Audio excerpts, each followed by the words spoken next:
الحمد لله وكفى وسلام على عباده الذين اصطفى أما بعد أعوذ بالله من الشيطان الرجيم بسم الله الرحمن الرحيم الحمد لله الذي أنزل على عبده الكتاب ولم يجعل له عوجا قيما لينذر بأسا شديدا من لدنه ويبشر المؤمنين الذين يعملون الصالحات أن لهم أجرا حسنا ماكثين فيه أبدا وينذر الذين قالوا اتخذ الله ولدا ما لهم به من علم ولا لآبائهم كبرت كلمة تخرج من أفواههم إن يقولون إلا كذبا سبحان ربك رب العزة عما يصفون وسلام على المرسلين والحمد لله رب العالمين اللهم صل على سيدنا محمد اللهم صل على سيدنا محمد وعلى آل سيدنا محمد وبارك وسلم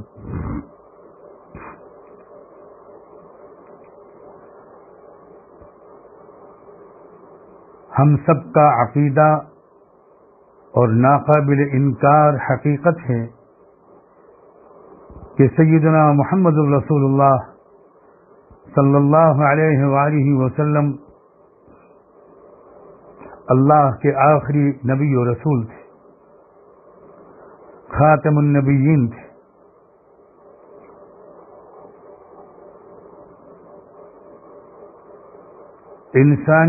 انسانیت کی رہنمائی کے لیے انسانیت کے شفیق پروردگار کی طرف سے جو تعلیمات و ہدایات، جو رہبریاں پہلے ہی انسان حضرت آدم علیہ السلام کے ذریعے شروع ہوئیں، ان کو اس شفیق پروردگار نے مکمل کر دیا رحمت دو عالم خاتم النبیین سیدنا محمد رسول اللہ صلی اللہ علیہ وآلہ وسلم کے ذریعے۔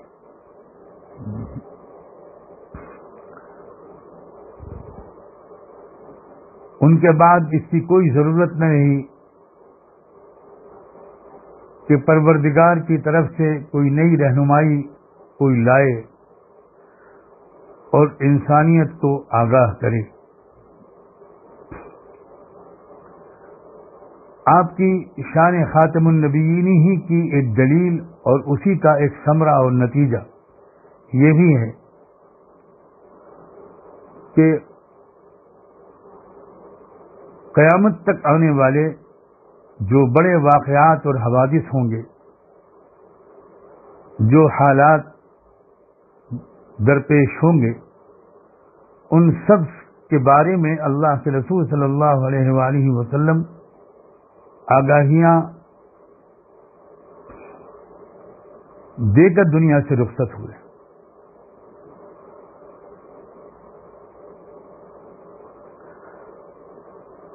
ان آگاہیوں کے دینے کا ایک مقصد یقیناً یہ بھی تھا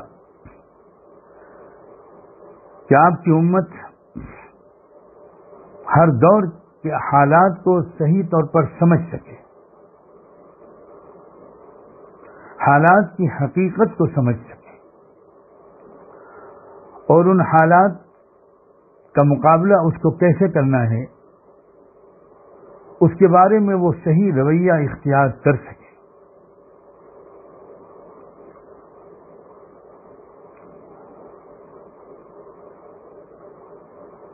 اس دور میں جس میں ہم اور آپ جی رہے ہیں، اس کی فوری اور سخت ترین ضرورت ہے۔ میرے الفاظ پر ضرور غور کرتے رہیے گا کہ فوری اور سخت ترین ضرورت اس بات کی ہے کہ ہم اس دور کے حالات اور حوادث و واقعات کو بھی اللہ کے رسول صلی اللہ علیہ وآلہ وسلم اور قرآن مجید کی آگاہیوں کی روشنی میں سمجھنے کی کوشش کریں۔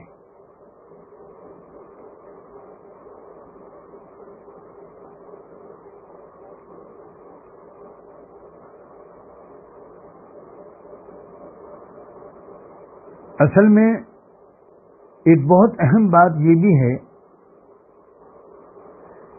کہ کئی بار ایسا ہوتا ہے اور ہو سکتا ہے کہ قرآن و حدیث میں وہ آگاہیاں ہماری نظر سے گزرتی ہوں، لیکن اس وجہ سے ہم ان کی اصل حقیقت کو نہ سمجھ پاتے ہوں کہ جس دور میں ہم غور کر رہے ہوتے ہیں اس دور میں وہ واقعات پیش نہ آئے ہوں، اور یہ کوئی علم کی کمی کی دلیل نہیں ہے۔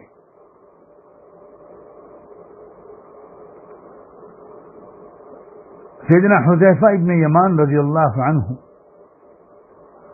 اللہ کے رسول صلی اللہ علیہ وآلہ وسلم کے ان اصحاب میں سے تھے جن کو آنے والے واقعات اور حالات اور ان کے بارے میں آگاہیوں کا سب سے بڑا امین اللہ کے رسول نے بنایا تھا۔ یہاں تک کہ جب اس سلسلے کی کوئی بات دریافت طلب ہوتی تھی تو سیدنا عمر فاروق رضی اللہ تعالی عنہ بھی انہی سے رجوع کرتے تھے۔ خود سیدنا حذیفہ سے بھی یہ بات ثابت ہے کہ انہوں نے آئندہ پیش آنے والے واقعات کے بارے میں ایک بہت اہم بات فرمایا کہ کبھی ایسا ہوتا ہے کہ واقعہ جب عملاً پیش آ جاتا ہے تب مجھے یاد آتا ہے کہ یہ تو وہی بات ہے جس کا تذکرہ رسول اللہ صلی اللہ علیہ وآلہ وسلم نے فرمایا تھا۔ اور پھر انہوں نے خود ایک مثال بھی دی سمجھانے کے لیے کہ بالکل ایسے ہی جیسے کوئی شخص کسی کے بارے میں غائبانہ تذکرہ سنے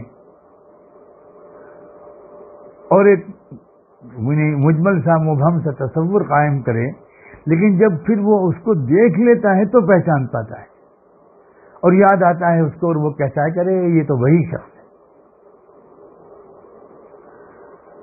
پھر خاص طور پر اہل علم اور طلبہ علم اس بات کو سمجھیں گے کہ ان آگاہیوں میں ایک خاص مسئلہ یہ بھی پیش آ گیا ہے، یعنی ان احادیث فتن میں جن کو میں گویا آگاہیوں کے لفظ سے تعبیر کر رہا ہوں، اس میں ایک تو اسرائیلی روایات بہت داخل ہو گئی ہیں، اور ہو سکتا ہے کہ کچھ چیزیں عملاً داخل کی گئی ہوں تاکہ امت مسلمہ ان کے صحیح مصداق کو سمجھ نہ پائے۔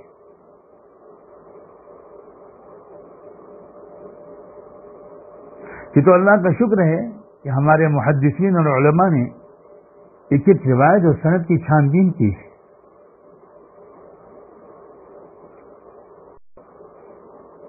اس لیے ہم کچھ ایسے خلا میں نہیں ہیں کہ ہم ان روایات کو پہچان نہ سکیں اور ان کو الگ نہ کر سکیں۔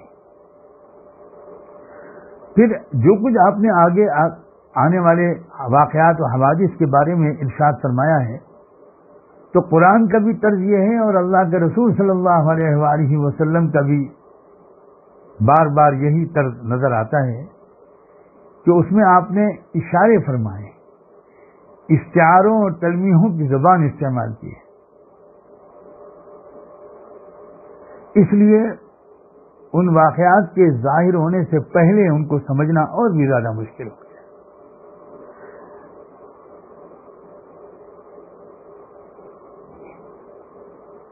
اور شاید یہ بھی کچھ وجہ ہے کہ ضعیف اور بہت ہی ضعیف بلکہ بالکل بے اصل روایات اور کچھ تلمیحات و استعارات، اشاروں پر مبنی زبان کی وجہ سے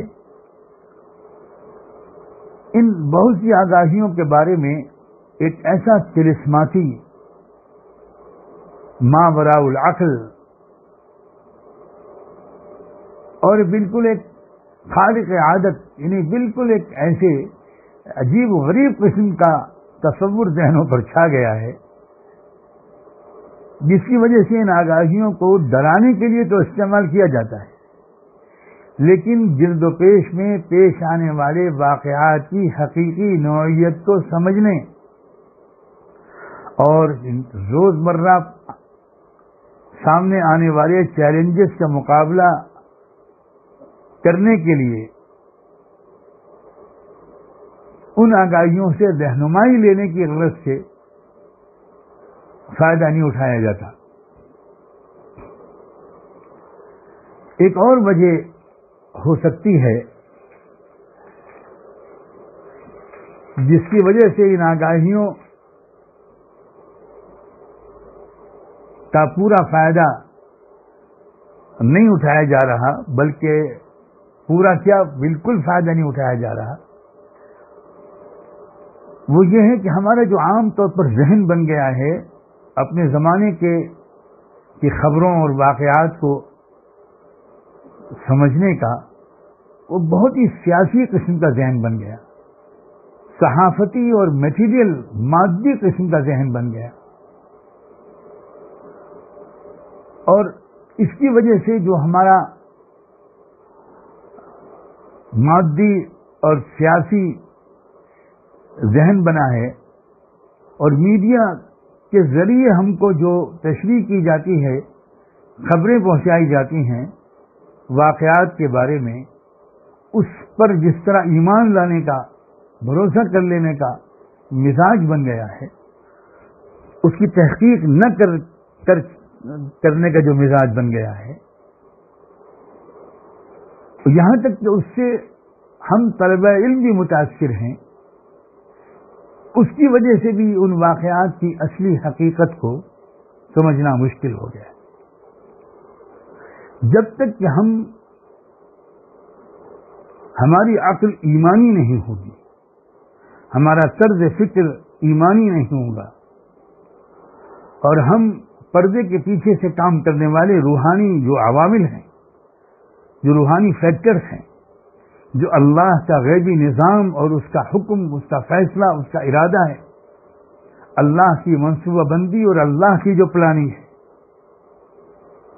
جب تک ہمارا ذوق اس سے ہم آہنگ نہیں ہوتا اور ہمارا دل و دماغ اس رخ پر سوچنے کا عادی نہیں ہوتا، تب تک ہم واقعات و حوادث کی حقیقی نوعیت کو سمجھ سکیں، ایسا امکان کم از کم مجھے تو بالکل نظر نہیں آتا.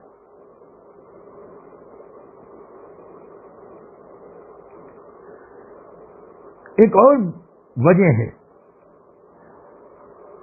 کہ جو ہم ان آگاہیوں کو ٹھیک طور پر نہیں سمجھ پاتے اور اپنے دور میں پیش آنے والے بڑے بڑے ایونٹس پر اپلائی نہیں کر پاتے. اس کی ایک وجہ یہ ہے کہ ہم نے ان سب کو غلطی سے قیامت کی ایسی علامتیں سمجھ لیا ہے جو عین قرب قیامت میں ظاہر ہوں گی، اور ہم یہ سمجھتے ہیں کہ ابھی تو وہ دور بہت دور ہے، لہذا سوچنے کی، غور کرنے کی کوئی ضرورت ہی نہیں. حالانکہ ایسی ان آگاہیوں میں اکثر ایسا کوئی لفظ موجود نہیں ہوتا، ایسا کوئی اشارہ موجود نہیں ہوتا جس سے یہ سمجھا جا سکے کہ یہ عین قرب قیامت کی نشانیاں ہیں.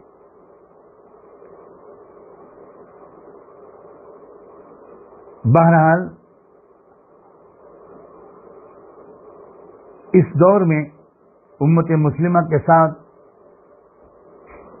مشرق وسطیٰ میں، مڈل ایسٹ میں اور دنیا کے اور خطوں میں اور عالمی پیمانے پر جو واقعات ہو رہے ہیں، اب تو بالکل لازم ہو گیا ہے کہ ہم ان واقعات کی حقیقی نوعیت کو قرآن و سنت کی روشنی میں سمجھنے کی کوشش کریں.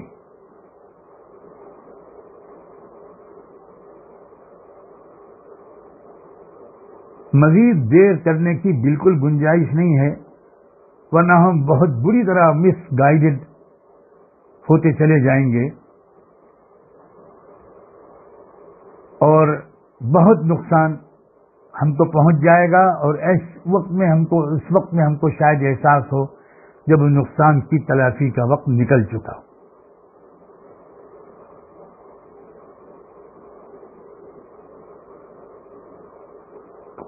مجھے بہت ہی خوشی ہے اور دل میں بڑی قدر آئی یہ سن کر کہ کل کی گفتگو میں جو میں نے ایک بات عرض کی تھی کہ میں یہ اندازہ کرنا چاہتا ہوں کہ میرے سننے والے بھائی اور بہن اور بالخصوص میرے نوجوان بچے اور بچیاں، کالجز یونیورسٹیز کے طلباء اور طالبات اور پروفیشنل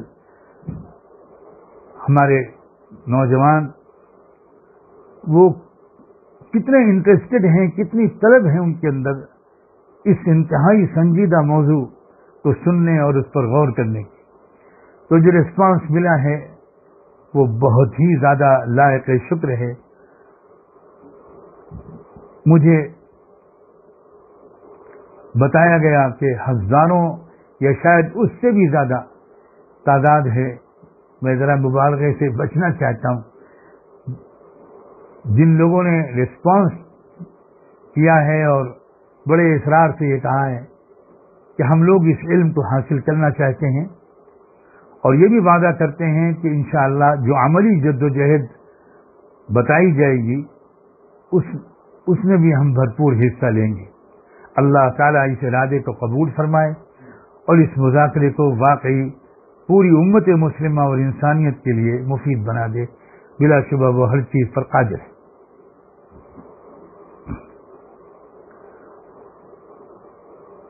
اب میں پہلے تو یہ عرض کرتا ہوں کہ آپ بارہا سن چکے ہیں فتنہ دجال کے بارے میں.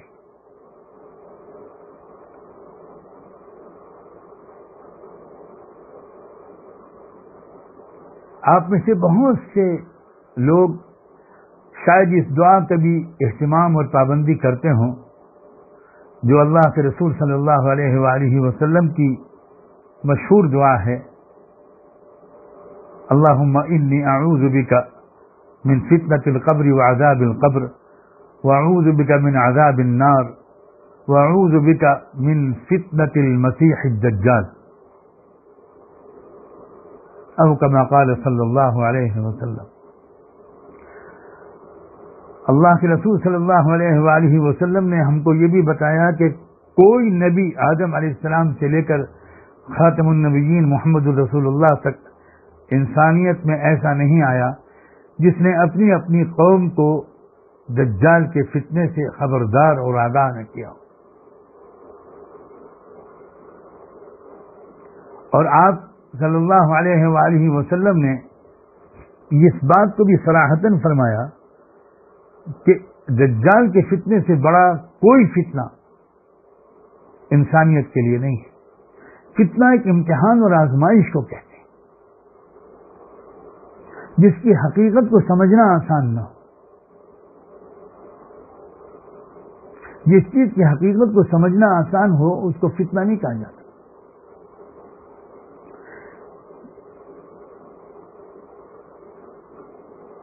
اور آپ نے بہت آگاہیاں اس سلسلے میں دی ہیں، بہت آگاہیاں دی. اور یہ بھی عجیب و غریب بات ہے کہ دجال کا تذکرہ دجال کے لفظ کے ساتھ قرآن مجید میں نہیں ہے.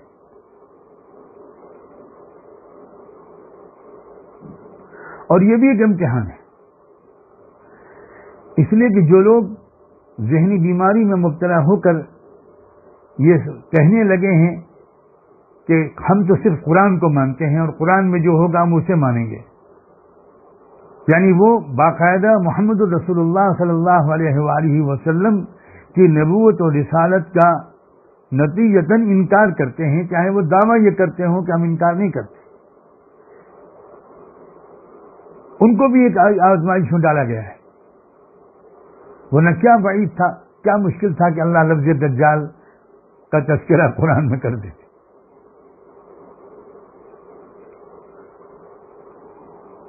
افسوس یہ ہے کہ ایسے بہت سے لوگوں کو بھی آج کل کے دور میں دانشور کہا جاتا ہے.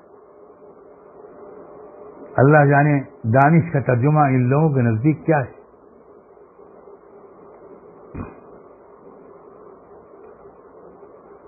احادیث میں تذکرہ دجال کا بھرا ہوا ہے، باب باندھے ہیں محدثین نے. بہت اہتمام سے حضور پاک صلی اللہ علیہ وسلم کی بے شمار احادیث کا ذکر کیا گیا ہے، اور قرآن مجید سے فتنہ دجال کا ایسا جوڑ اللہ کے رسول نے خود قائم کیا ہے، خود بتایا ہے، نہایت صحیح سند کے ساتھ آنے والی احادیث میں، جس میں آپ نے ارشاد فرمایا ہے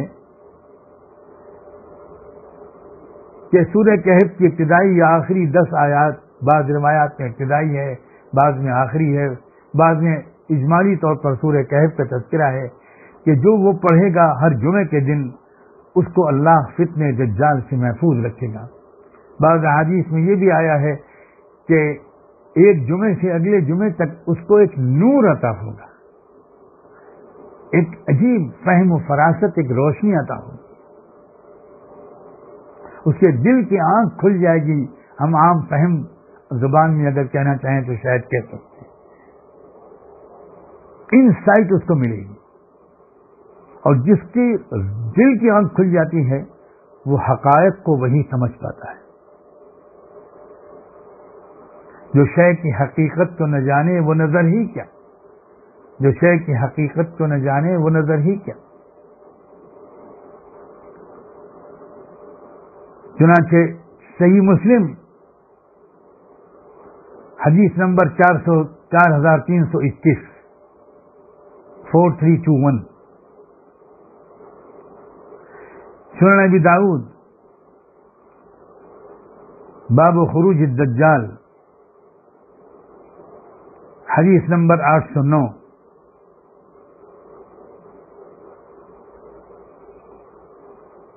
سنن ترمذی فضائل قرآن میں فضل سورۃ الکہف کے تحت حدیث نمبر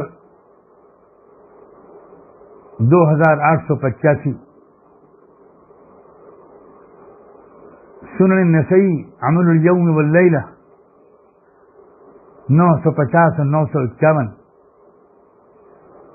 مسند احمد، ان تمام حدیث کی کتابوں میں وہ حدیث درج ہے جس کا میں نے ابھی مختصراً تذکرہ کیا، جس میں 10 آیتیں سورہ کہف کی اگر کوئی شخص ہر جمعے کو تلاوت کرے گا تو فتنہ دجال سے اس کی حفاظت ہوگی۔ سیدنا ابو سعید خدری، سیدنا ابو الدرداء رضی اللہ عنہ، سیدنا عبداللہ بن عمر، سیدنا عبداللہ بن عباس، یہ حضرات صحابہ راوی ہیں عام طور پر ان احادیث۔ تو اس طرح آپ نے گویا یہ اشارہ کر دیا کہ فتنہ دجال کا تذکرہ کہاں موجود ہے، اس کی حفاظت کا سامان کہاں موجود ہے۔ یہ جو میں نے لفظ بولا کہ اس کا تذکرہ کہاں موجود ہے، یہ اس وجہ سے لفظ بولا کہ ہمارے بعض علماء قرآن نے ایک بہت اہم بات یہ بھی فرمائی ہے کہ جس سورت کی جو تاثیر یا جو فضیلت ذکر کی جاتی ہے، اس سورت کے مضمون کا تعلق اس تاثیر اور فضیلت سے ہوتا ہے، صرف الفاظ سے نہیں ہوتا، اس مضمون سے اس کا تعلق ہوتا ہے جس پر وہ سورت مشتمل ہوتی ہے۔ اور یہیں سے علماء قرآن نے تدبر شروع کیا کہ سورہ کہف کے مضمون میں فتنہ دجال سے حفاظت کی رہنمائی کیسے لی جا سکتی، یہ بہت ہی اہم موضوع ہے۔ آج میں آپ کے سے تمہیدی گفتگو کر رہا ہوں۔ ایک تو میں نے یہ بات عرض کی کہ فتنہ دجال انسانی تاریخ کا سب سے بڑا فتنہ ہے، سخت امتحان ہے۔ اس امتحان میں کامیاب ہونے والوں کی تعداد بہت کم ہوگی، ناکام ہو جانے اور پھنس جانے والوں کی تعداد بہت زیادہ ہوگی، بہت زیادہ ہوگی۔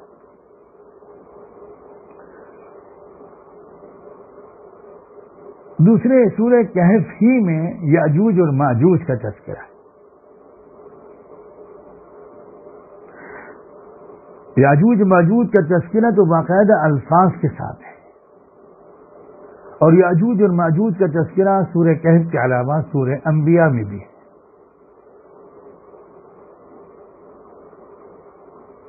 اور یاجوج اور ماجوج کے بارے میں اللہ کے رسول صلی اللہ علیہ وآلہ وسلم کے بہت سے اہم ارشادات بھی ہیں۔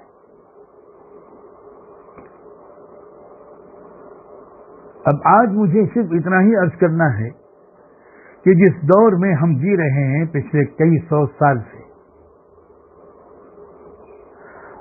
ان کئی سو سال میں جو دنیا میں تبدیلیاں آئیں، انقلابات ہوئے،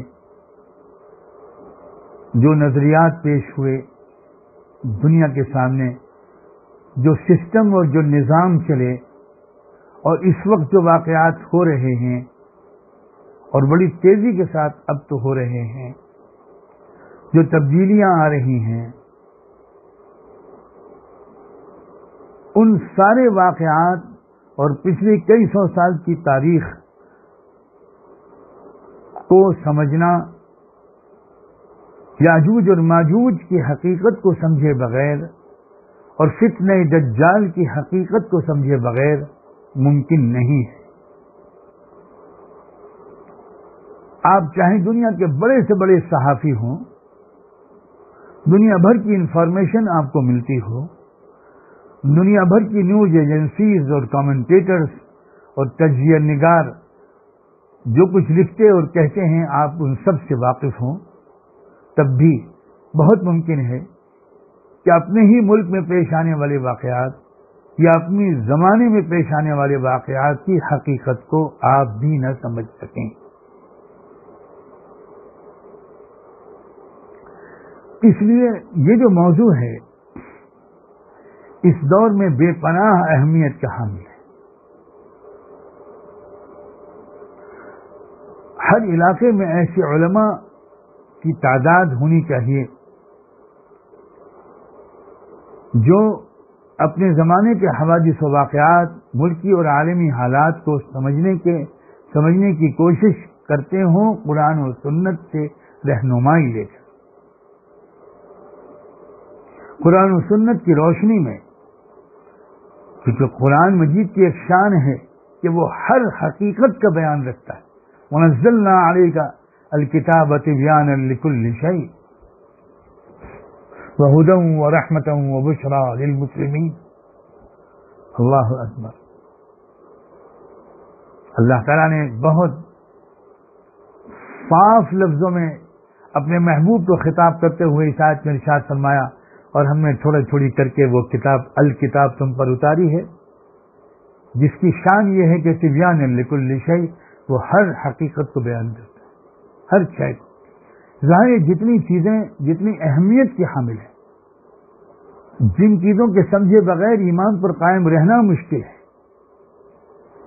جن چیزوں سے کہ سمجھے بغیر شیطانی حملوں سے اپنے کو بچانا ناممکن ہے، کیا ان چیزوں کو بھی قرآن نے بیان نہیں کیا ہوگا؟ کیا ان چیزوں کو بھی ذات رسالت مآب فداہ ابی و امی و نفسی و روحی صلی اللہ علیہ وآلہ وسلم انہوں نے بیان نہ کیا ہو؟ یہ ہو سکتا ہے؟ تو ہر علاقے کے اندر علماء کی ذمہ داری ہے کہ وہ اس دور میں اس علم کو حاصل کرنے کی طرف بھرپور توجہ دیں، اور ہماری پوری امت کو، مردوں اور عورتوں کو، بالخصوص نوجوانوں کو اس موضوع کی طرف بہت زیادہ دھیان دینے کی ضرورت ہے۔ اب میں انشاءاللہ، اللہ میرے لیے آسان فرمائے، میں بہت ہی معمولی طالب علم ہوں، واللہ العظیم بہت محدود علم ہے میرا، پھر بھی میں جسارت کر رہا ہوں مجبوراً، ضرورت کے تحت، کہ انشاءاللہ فتنہ دجال کی تشریح اور یاجوج اور ماجوج کی تشریح آئندہ آنے والے دنوں میں کرنے کی کوشش کروں گا، اور اس کا ذریعہ یہ ہوگا کہ میں کوشش یہ کروں گا کہ سورہ کہف کا ایک مذاکرہ آپ کے سامنے پیش کروں،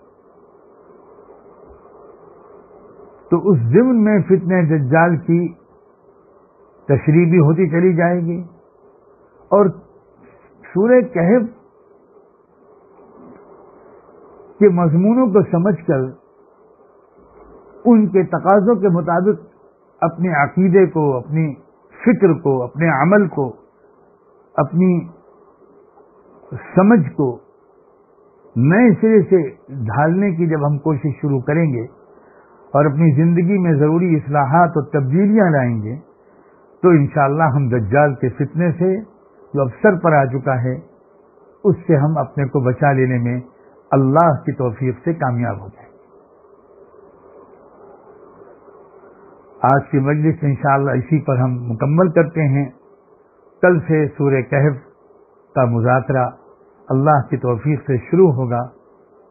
اللہ کرے کہ وہ تمام ضروری باتیں جو فتنہ دجال کو سمجھنے اور اس سے حفاظت کے مقصد سے ہمارے سامنے آنا جن کا ضروری ہے، وہ ساری باتیں صحیح نیت کے ساتھ میں آپ کے سامنے رکھ سکوں، اور وہ ایک ان کا گہرا نقش ہمارے دل و دماغ پر ثبت ہو جائے، اور ہم حالات کو اور گرد و پیش میں ہونے والے واقعات کو خداوندی و نبوی رہنمائی کی روشنی میں سمجھنے کی عادت ڈال لیں۔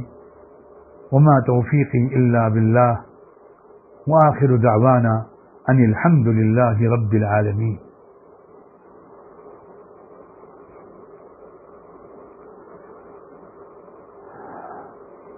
سارے ہی بھائیوں اور بہنوں سے، نوجوانوں سے، بزرگوں سے میری گزارش ہے کہ تھوڑی دیر کے لیے اللہ کی طرف متوجہ ہو کر بیٹھ جائیں، اپنے دل کو اللہ کے سامنے پیش کر دیں، پوری حضوری کی کیفیت اپنے اوپر لانے کی کوشش کریں، انشاءاللہ دعا میں تاثیر بڑھ جائے گی۔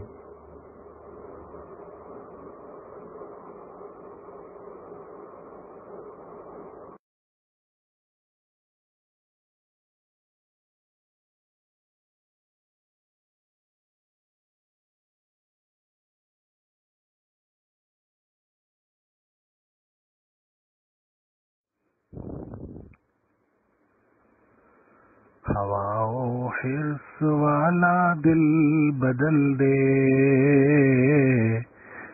ہوا و حرص والا دل بدل دے، میرا غفلت میں ڈوبا دل بدل دے، میرا غفلت میں ڈوبا دل بدل دے۔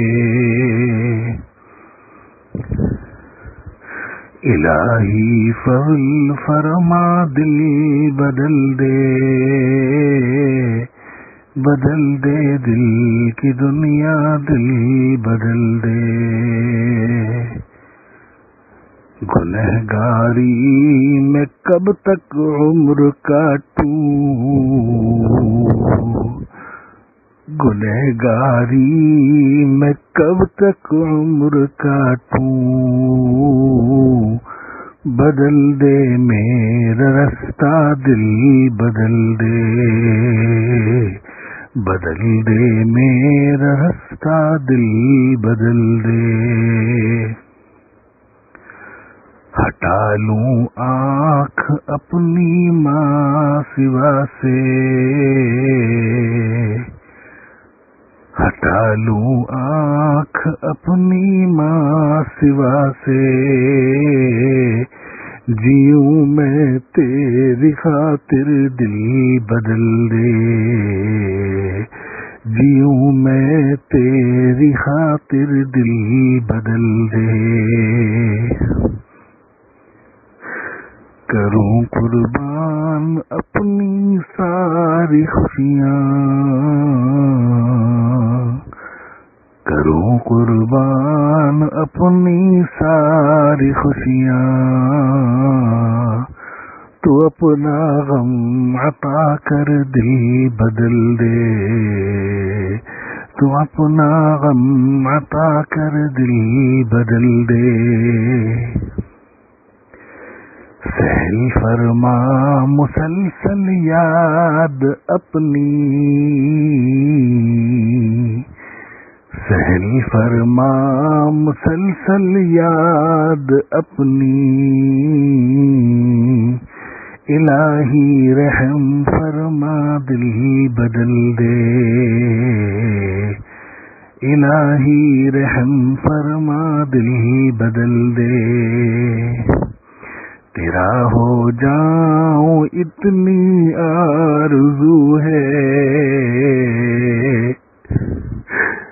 تیرا ہو جاؤں اتنی آرزو ہے،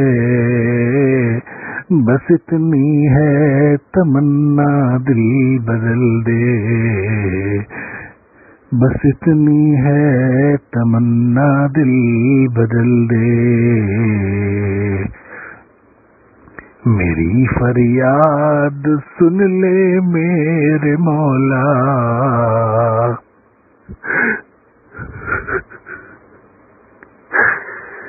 میری فریاد سن لے میرے مولا، بنا لے اپنا بندہ دل بدل دے، بنا لے اپنا بندہ دل بدل دے، پڑا ہوں تیرے در پر دل شکستہ، پڑا ہوں تیرے در پر دل شکستہ، رہوں کیوں دل شکستہ دل بدل دے، رہوں کیوں دل شکستہ دل بدل دے، ہوا و حرص والا دل بدل دے،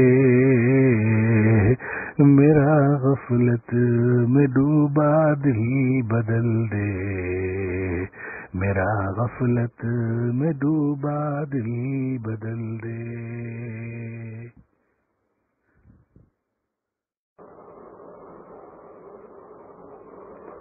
سبحان اللہ وبحمدہ، سبحانک اللہم وبحمدک، نشہد ان لا الہ الا انت، نستغفرک ونتوب الیک، نستغفرک ونتوب الیک، نستغفرک ونتوب الیک۔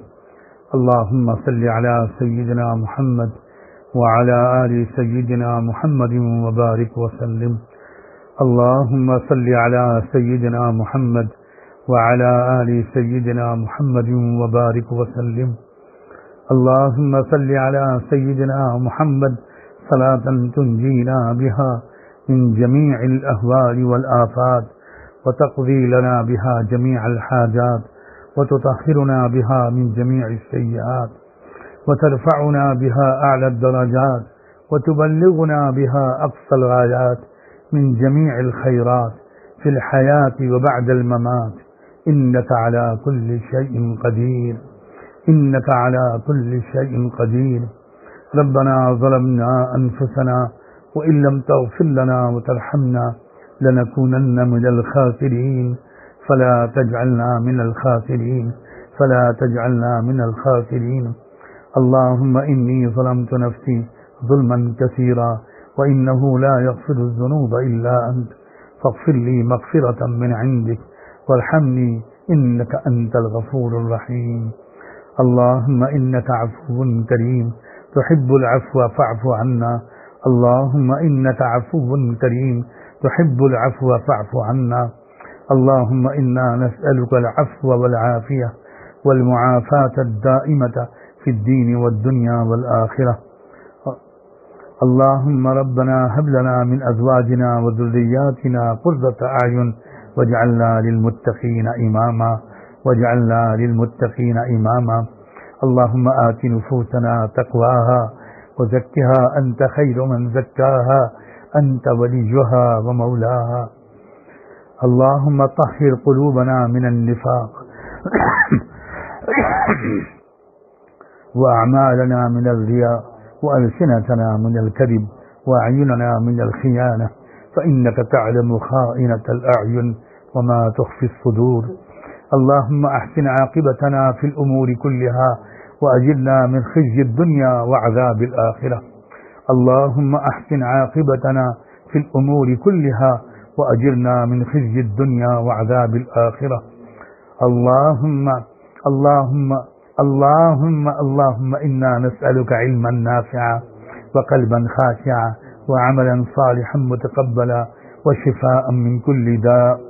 اللهم إنا نسألك نفسا مطمئنة تؤمن بلقائك وترضى بقضائك وتقنع بعطائك. اللهم إني أعوذ بك من علم لا ينفع ومن قلب لا يخشع ومن نفس لا تشبع ومن دعوة لا يستجاب لها. ربنا آتنا من لدنك رحمة وهيئ لنا من أمرنا رشدا وهيئ لنا من أمرنا رشدا وهيئ لنا من أمرنا رشدا. اللهم بارك لنا في حياتنا وبارك لنا في مماتنا وبارك لنا فيما بعد الموت. اللهم أعنا على سكرات الموت. اللهم أعنا على غمرات الموت. اللهم أعنا على ذكرك وشكرك وحسن عبادتك. اللهم لا سهل إلا ما جعلته سهلا وأنت تجعل الحزن إن شئت سهلا. لا إله إلا الله الحليم الكريم. سبحان الله رب العرش العظيم. نسألك موجبات رحمتك وعزائم مغفرتك والغنيمة من كل بر والسلامة من كل إثم. اللهم لا تدع لنا ذنبا إلا غفرته. اللهم لا تدع لنا في ساعتنا هذه وفي يومنا هذا وفي شهرنا هذا ذنبا إلا غفرته ولا هما إلا فرجته ولا دينا إلا قضيته ولا مريضا إلا شفيته ولا حاجة من حوائج الدنيا والآخرة إلا قضيتها إلا قضيتها إلا قضيتها يا أرحم الراحمين يا أكرم الأكرمين. اللهم ألف بين قلوبنا وأصلح ذات بيننا. اللهم ألف بين قلوبنا وأصلح ذات بيننا واجعلنا ہداة مہتدین. اللہ ہم آپ کے بندے اور آپ کی بندیاں آپ کے حضور میں حاضر ہیں. اے رب کریم، اے اللہ ہمیں حقیقت دعا نصیب فرما، حقیقت توبہ نصیب فرما، حقیقت استغفار نصیب فرما. اللہ ہمارے گناہوں کو معاف فرما دیجیے. اے اللہ اس ماہ مبارک کی برکت سے اے اللہ نظر کرم فرما دیجیے، نظر کرم فرما دیجیے. ہماری توبہ قبول فرما لیجیے، ہم کو مقبول توبہ نصیب فرما دیجیے، ہمیں سچی ندامت نصیب فرما. اے اللہ عزم مصمم نصیب فرما. اے اللہ گناہوں سے دور رہنا ہمارے لیے آسان بنا دیجیے. اللہ ہم کو گناہوں سے دور اور گناہوں کو ہم سے دور کر دیجیے. اے اللہ دور کر دیجیے، اے اللہ دور کر دیجیے. اے اللہ مدد فرما دیجیے، اے اللہ مدد فرما دیجیے. اے اللہ یہ مہینہ تقویٰ بھی لے کر آتا ہے، مغفرت بھی لے کر آتا ہے. اے اللہ ہم دونوں کے محتاج ہیں، ہمیں تقویٰ بھی عطا فرما، ہمارے اگلے پچھلے گناہوں کو معاف فرما. اللہ ہماری حفاظت فرما، اللہ ہماری رہبری فرما. اللہ ہم کو سکینت کی دولت عطا فرما، اللہ ہم کو سکینت نصیب فرما. اللہ سکینت عطا فرما، طمأنینت عطا فرما، شرح صدر نصیب فرما، بشاشت قلب نصیب فرما. اللہ برکت نصیب فرما، علم میں، عقل میں، اے اللہ عمل میں، عمر میں، زندگی میں، مال میں، جان میں، اولاد میں، صحت میں. اے اللہ تمام نعمتوں میں جو آپ نے عطا فرمائیں ان میں برکت نصیب فرما. ہمیں شکر گزار بندہ بنا، شکر گزار بندہ بنا. اے رب کریم، اے اللہ اس عالمی وبا کو اے اللہ جو بظاہر آپ کے غضب کے ایک ثبوت کے طور پر آئی ہے، اے اللہ اپنے کرم سے معاف فرما کر اٹھا لیجئے. اے اللہ اٹھا لیجئے. اے اللہ امت مسلمہ کو بھی معاف فرما، انسانی برادری کو بھی معاف فرما. ظلم کرنے والوں کو ظلم سے اب باز آ جانے کی توفیق عطا فرما. اللہ وہ بھی تو آپ کے بندے ہیں. اے اللہ ان کے دل و دماغ بھی تو آپ ہی کے ہاتھ میں ہیں. اے رب کریم ان کے دلوں کو نرم فرما. اے اللہ ان کو انصاف کے راستے پر آگے بڑھنے کی توفیق عطا فرما، ظلم کے راستے سے پیچھے ہٹ جانے کی توفیق عطا فرما. اے رب کریم کروڑوں وہ انسان جو بے روزگار ہو گئے اور پھنسے پڑے ہیں، اللہ کتنوں پر فاقے آ رہے ہوں گے، کتنے بھوک سے تڑپ رہے ہوں گے، کتنے بچے معصوم اے اللہ پریشان ہوں گے، بچوں کی ماؤں کا برا حال ہوگا. اے اللہ اپنی مخلوق پر نظر کرم فرما. اے اللہ اپنی مخلوق کو معاف فرما. اے اللہ چند ظالموں اور احمقوں نے کہ کرتوتوں کی وجہ سے پوری دنیا کے تمام عام میرے بھائی اور بہن اے اللہ سب پریشانیوں میں ہیں، اے اللہ سب کو چھٹکارا عطا فرما۔ اے اللہ وہ کسی بھی سماج میں پیدا ہوئے ہوں، کسی بھی مذہب کے ماننے والے ہوں، اے رب کریم کوئی بھی ہوں، اللہ سب کو عافیت نصیب فرما، سب کو عافیت نصیب فرما۔ اے اللہ اے اللہ اے اللہ اے اللہ اے اللہ مسجدوں کے دروازوں کو بھی کھلوا دیجئے، حرمین شریفین کے دروازے کو بھی کھلوا دیجئے، اے اللہ آمد و رفت شروع کر دیجئے، اے اللہ راستوں کی رکاوٹوں کو دور فرما، اے اللہ راستوں کی رکاوٹوں کو دور فرما دیجئے۔ اے اللہ آپ ہی تو رب ہیں، سب کچھ آپ کے ہاتھ میں ہے، اے اللہ سب کچھ آپ کے ہاتھ میں ہے، ایک اشارے پر سارے حالات بدل سکتے ہیں۔ اے رب کریم اے اللہ ہماری غفلتوں کو معاف فرما۔ بلا شبہ ہم نے بہت لمبی مدت غفلت میں گزار دی، سمجھانے والے سمجھاتے رہے مگر ہم باز نہ آئے۔ اے اللہ پچھتا رہے ہیں اپنے کرتوتوں پر، اب معافی مانگنا چاہتے ہیں۔ اے اللہ ہمیں معافی مانگنے کی توفیق عطا فرما اور ہماری درخواست کو قبول فرما۔ اے رب کریم مجبوروں، اللہ معذوروں، بیماروں، اپاہجوں، اے اللہ فاقہ زدگان وہ بیچارے اللہ جو تڑپ رہے ہیں، اے رب کریم اے اللہ ان کی آہ و کراہ کو سن لیجئے، ان کی سستیوں کو اے اللہ سن لیجئے۔ اے اللہ عافیت کا فیصلہ فرما، عافیت کا فیصلہ فرما۔ اے اللہ دروازوں کو کھلوا دیجئے، دروازوں کو کھلوا دیجئے، بندشوں رکاوٹوں کو دور فرما۔ اے اللہ یہ تو معمولی سزا ہے، اللہ بہت بڑی بڑی سزاؤں کے ہم مستحق ہیں۔ اللہ اے اللہ اے اللہ اے اللہ اے اللہ اے اللہ اے اللہ اے اللہ اے اللہ اے اللہ اے اللہ اے اللہ اے اللہ سچی شرمندگی عطا فرما، سچی شرمندگی نصیب فرما، معاف فرما دیجیے، معاف فرما دیجیے، اللہ معاف کر دیجیے، اللہ معاف کر دیجیے، اللہ معاف کر دیجیے، اللہ معاف کر دیجیے۔ شیطان کے اور نفس کے حملوں سے اللہ ہم سب کو محفوظ فرما، ہم سب کو محفوظ فرما۔ اللہ اجتماع قلوب نصیب فرما، اتحاد فکر نصیب فرما۔ اے رب کریم جو مانگا ہے وہ عطا فرما دیجئے، جو نہیں مانگا وہ بھی عطا کر دیجئے۔ اے اللہ ایک گزارش یہ ہے کہ ہم سب کے گنہگاروں کے نام لے لے کر رحمت دو عالم سیدنا محمد الرسول اللہ صلی اللہ علیہ وآلہ وسلم کی خدمت اقدس میں ہم سب عاصی امتیوں کی طرف سے اللہ ان کی خدمت میں شرمندگی اور محبت بھرا سلام پہنچا دیجیے۔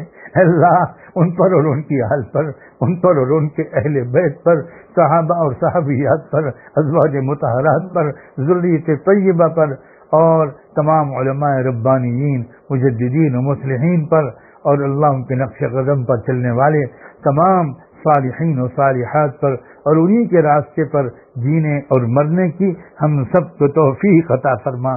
وصلی اللہ تعالی علی خیر خلقہ سیدنا محمد وعلی آلہ وصحبہ اجمعین برحمتک یا ارحم الراحمین۔